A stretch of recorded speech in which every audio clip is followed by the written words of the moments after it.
üçün belə bir sualın izahını vermək istəyərdim. Deməli, genlərin qarşılıqlı təsiri cinsiyyətin genetikası mövzusundan 46-cı suala baxırıq. Deyir, ada dovşanının diploid xromosom sayı 44-ə bərabərdir.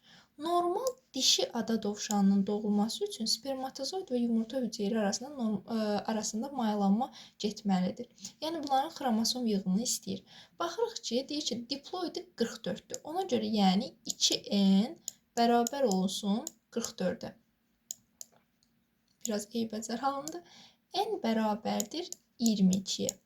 Yəni bizim qametimizdə ümumilikdə 22 xromosom olmalıdır. Bunu bildik.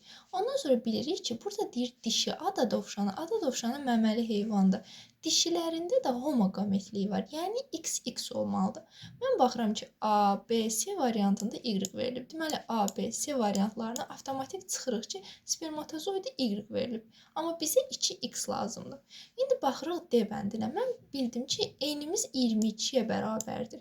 Yəni bizim qametlərimizdə ümumi 22 xromosom olmalıdır. D bəndində verilib 22 plus X, 22 plus X. Baxıram ki, burada qametdə ümumilikdə 23 xromosom etmiş olur.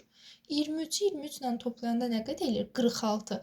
Amma ada dovşanının diploid xromosomu 44-ə bərabərdir. Deməli, burada D bəndi də deyil. Cavab olur Y bəndi. Gəlin yoxlayaq. Deməli, spermatozoidi 21 plus X, yəni ümumilikdə 22 burada xromosom.